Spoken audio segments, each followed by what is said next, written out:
আসসালামু আলাইকুম। আতকিয়া আদিবা চৌধুরী আমন্ত্রণ জানাচ্ছি এনটিভির মধ্যাহ্নের খবরে।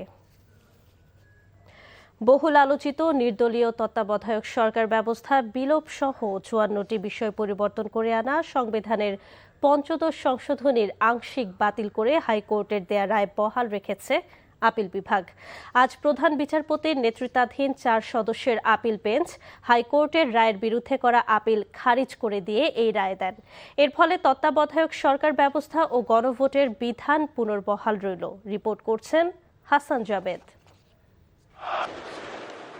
তৎকালীন আওয়ামী লীগ সরকার ২০১১ সালের ৩০ জুন তত্ত্বাবধায়ক সরকার ব্যবস্থা বাতিল করে সংবিধানের পঞ্চদশ সংশোধনী আনে। জুলাই অভ্যুত্থানের পর সেই সংশোধনী চ্যালেঞ্জ করে সুজন সম্পাদক সহ কয়েকজন ব্যক্তি হাইকোর্টে রিট করলে পঞ্চদশ সংশোধনীর ৬টি বিধানকে অবৈধ ঘোষণা করে রায় দেয় হাইকোর্ট। পরে পঞ্চদশ সংশোধনী পুরোপুরি বাতিল চেয়ে সেই রায়ের বিরুদ্ধে আপিল করা হয়। বৃহস্পতিবার হাইকোর্টের রায় বহাল রেখে তা খারিজ করে দেয় আপিল বিভাগ। আমাদের সংবিধানের নির্দলীয় তত্ত্বাবধায়ক সরকার ব্যবস্থা বাতিল করে নির্দলীয় তত্ত্বাবধায়ক ব্যবস্থা ফিরিয়ে আনা, গণভোটের অধিকার ফিরিয়ে আনা এবং সংবিধান এবং সুপ্রিম কোর্টের হাইকোর্ট বিভাগের যে সাংবিধানিক দায়িত্ব সেটাকে খর্ব করার যে অপচেষ্টা, সেগুলোকে বাতিল কিংবা পুনঃপ্রবর্তন ফিরিয়ে আনার মাধ্যমে হাইকোর্টটি রায় প্রকাশ করেন। রায়ে কিছুটা সন্তোষ প্রকাশ করলেও পুরো রায় পাওয়ার পর রিভিউর বিষয়ে সিদ্ধান্ত নেওয়ার কথা জানান বদিউল আলম মজুমদার। বহু চড়াই উতরাই পার করে আমরা আজকের এই ঐতিহাসিক দিনে আমরা উপনীত হয়েছি।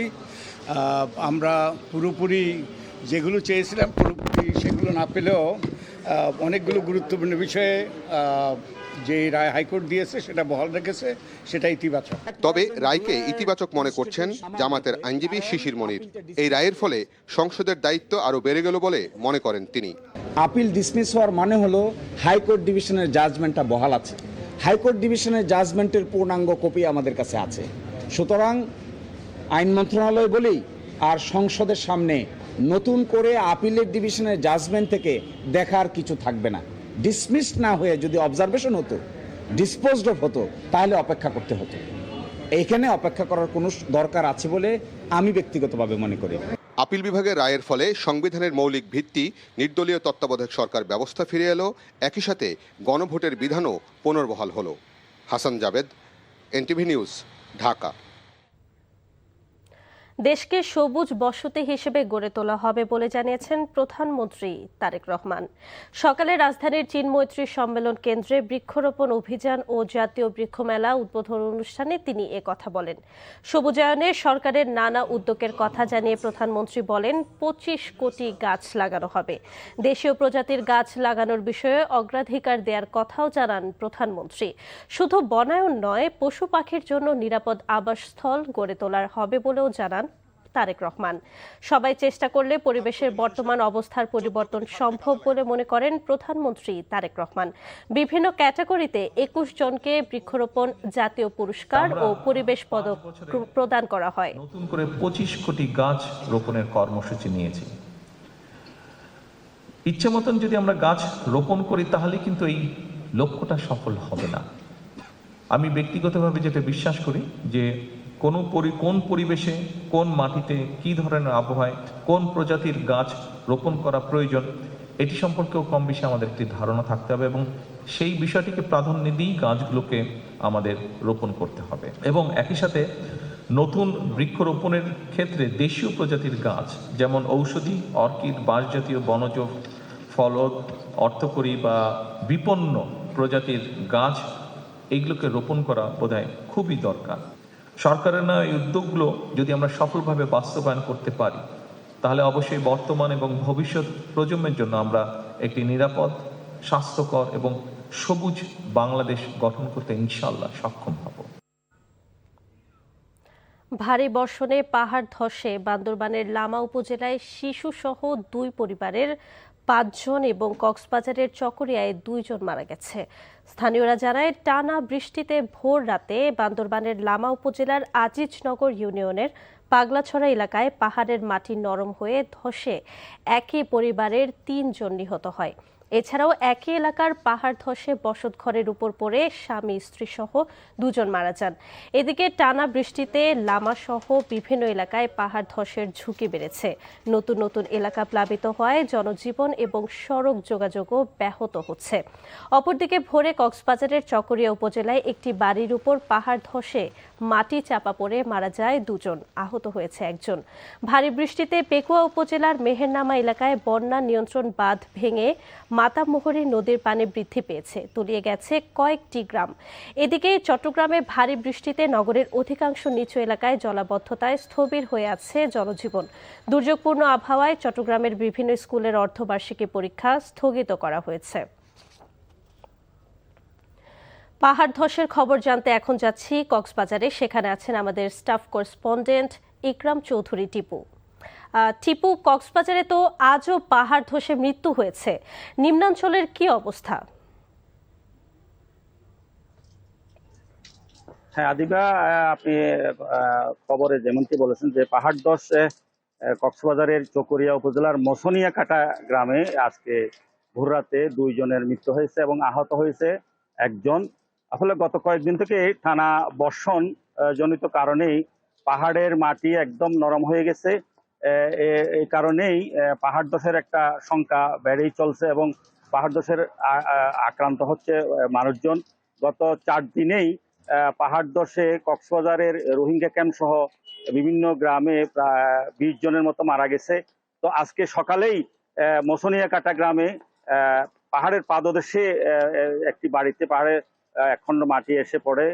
ঘটনাস্থলেই 2 জনের মৃত্যু হয়। তারা 2 জনই চাচাতো জ্যাঠাতো ভাই এবং তাদের একজন তাদের মা গুরুতর আহত হয়। তো একই সাথে আসলে গত কয়েকদিন থেকে যে টানা বর্ষণ চলতেছে, মাতামুহুরী নদীর পানি বিপদসীমার উপর দিয়ে প্রবাহিত হচ্ছে এবং কক্সবাজারের এই যে চকরিয়া, পেকুয়া এবং নতুন গঠিত মাতামুহুরী উপজেলার প্রায় 50টি গ্রামে এখন বন্যা কবলিত হয়ে পড়েছে। তো এখানে মানুষের আসলে দুর্ভোগ হঠাৎ করে বেড়ে গেছে। উপজেলা প্রশাসন থেকেও বলা হচ্ছে যে তারা প্রয়োজনীয় সহায়তা নিয়ে এগিয়ে যাচ্ছে এবং জেলা প্রশাসন থেকেও প্রয়োজনীয় সহায়তা দিয়ে যাচ্ছে। দুর্গত এলাকার মানুষজনকে আশ্রয়স্থলে নিয়ে যাওয়ার ব্যবস্থা করা হচ্ছে। আদিবা, জানছিলাম বৃষ্টিপাতের খবর। জলাবদ্ধতার খবর জানতে এবার যাচ্ছি চট্টগ্রামে। সরাসরি যুক্ত হচ্ছেন আমাদের সিনিয়র করেসপন্ডেন্ট আরিচ আহমেদ। আরিচ, জলাবদ্ধতার কি অবস্থা এবং বাসা বাড়িতে কি পানি উঠেছে কিনা জানাবেন। হ্যাঁ আদিবা, আপনি দেখছেন এটি চট্টগ্রাম শহরের একটি বাড়ি এবং এই বাড়ির যারা লোকজন আছেন গত 5 দিন ধরে আসলে এরা বন্দী হয়ে আছেন, কিন্তু এর আশেপাশে যেই সব নিম্নাঞ্চল আছে সেগুলো তো আস্তে আস্তে পানি সরতে শুরু করেছে। তবে চট্টগ্রামের পাশাপাশি আমরা যেটা হাটহাজারী, ফটিকছড়ি, রাউজান, রাঙ্গুনিয়া সহ বিভিন্ন এলাকার সাথে আসলে চট্টগ্রাম শহরের যোগাযোগটা বলতে গেলে বিচ্ছিন্ন হয়ে আছে এবং সেখানে যেই নদীগুলো আছে হালদা, শঙ্কই, ইচামতি, সেগুলো কিন্তু বিপদ সীমার উপরেই সেখানে পানি প্রবাহিত হচ্ছে। গত 5 দিন ধরে যে বৃষ্টিপাত হচ্ছে টানা এবং এটি ভারী বৃষ্টিপাত বলছে আবহাওয়া অফিস এবং এই পর্যন্ত প্রায় 960 মিলিমিটার বৃষ্টিপাত রেকর্ড করা হয়েছে। তবে একটি শঙ্কার কথা যে চট্টগ্রামে যে ঝুঁকিপূর্ণ পাহাড়গুলো আছে এবং সেখানে ধসের একটা সম্ভাবনার কথা বলছেন এবং সেই কারণে চট্টগ্রাম সিটি কর্পোরেশন এবং জেলা প্রশাসন নানা উদ্যোগ নিয়েছেন। এছাড়া আপনি জানেন যে চট্টগ্রামের সাথে 2 পার্বত্য জেলা রাঙ্গামাটি এবং খাগড়াছড়ির সংযোগ বিচ্ছিন্ন আছে। এছাড়া চট্টগ্রামের সাথে কক্সবাজারের ট্রেন যোগাযোগ এখনও কিন্তু সচল হয়নি। এছাড়া চট্টগ্রামের সাথে যে বহির্বিশ্বের যোগাযোগটা সেটা সচল আছে এমনটি জানিয়েছে চট্টগ্রামের আন্তর্জাতিক বিমানবন্দর কর্তৃপক্ষ। এছাড়া অতি বৃষ্টির কারণে চট্টগ্রামের যে শিক্ষা প্রতিষ্ঠানগুলো বন্ধ করে দেওয়া হয়েছে। এছাড়া যে আজকে এইচএসসি পরীক্ষা নেই এবং শনিবার থেকে এইচএসসি পরীক্ষা আছে এবং আবহাওয়া অফিস আমাদেরকে যেটা বলেছেন যে আগামী 2 দিন এরকম হয়তো ভারী বৃষ্টিপাতের সম্ভাবনা আছে। আদিবাই ছিল এখানকার সর্বশেষ। জানছিলাম চট্টগ্রামের জলাবদ্ধতার খবর। নতুন অর্থ বছরের শুরুতে মূল্যস্ফীতি কিছুটা কমলেও এখনও তা নিম্নবিত্তের সাধ্যের বাইরে। বিবিএস এর তথ্যে 0.26% কমে জুনে মূল্যস্ফীতি দাঁড়িয়েছে 9.16%। তবে রাজধানীর বাজারে ভোক্তাদের অভিযোগ, নিত্যপণ্যের অতি দামের কারণে জীবনযাত্রা অসহনীয় হয়ে উঠেছে। আর বিশ্লেষকরা বলছেন, বাজারের সিন্ডিকেট ও চাঁদাবাজি দমনে প্রশাসন আরও সক্রিয় না হলে মূল্যস্ফীতি সাধারণ মানুষকে স্বস্তি দেবে না। সেলিম মালিকের রিপোর্ট। রাজধানীর মোহাম্মদপুরের ইকবাল রোডে একটি বেসরকারি প্রতিষ্ঠানের নিরাপত্তা রক্ষীর চাকরি করেন মোহাম্মদ জিয়ারুল ইসলাম। বছরের পর বছর খাদ্যপণ্যের দাম বাড়লেও সে হারে তার বেতন বাড়েনি। তাই তো কেনাকাটায় বেশ সতর্ক তিনি। 12 ঘন্টায় 12,000 টাকা পাই, কিন্তু বাজারের যে দাম, সে দামে আমরা চলতে পারতেছি না। 12,000 টাকায় কোনো কিছু হয় না। এক মাসের ভিতরে মিনিকেটের দাম প্রথমে মনে করেন গত মাসে কেজিতে 4-5 টাকা বেড়ে গেছিল, বেড়ে যায় এই মাসে আবার 2 থেকে 3 টাকা কমছে। বাংলাদেশ পরিসংখ্যান ব্যুরো বিবিএস এর সবশেষ তথ্য বলছে, গত মে মাসের তুলনায় জুনে মূল্যস্ফীতি 9.42% থেকে নেমেছে 9.16%। সংস্থাটি বলছে, চলতি বছরের জানুয়ারি থেকে জুন পর্যন্ত এই 6 মাসে দেশে গড় মূল্যস্ফীতি ছিল 9.01%। এমন বাস্তবতায় 2026-27 অর্থ বছরে মূল্যস্ফীতি 7.5% আটকে রাখার লক্ষ্য নিয়েছে সরকার। চিনির দাম কেজিতে 4-5 টাকা বাড়ছে, কসমেটিক আইটেমগুলোর দাম 2-5 টাকা করে বাড়ছে, বরঞ্চ কিছু কিছু আইটেমের ওজনও কমাই দিছে। বাড়াবে 20 টাকা, কমাবে 5 টাকা, কমিয়ে বলবে যে আমরা জিনিসের দাম কমিয়ে দিয়েছি, কিন্তু সেটা হলে তো হবে না। 20 টাকা বাড়ায় যদি 25 টাকা কমায়, তাহলে আমরা জনগণ বুঝবো যে হ্যাঁ, জিনিসপত্রের দাম কিছুটা কমছে। এদিকে গড় হিসাবে দক্ষিণ এশিয়ায় বাংলাদেশের মূল্যস্ফীতি তুলনামূলক বেশি।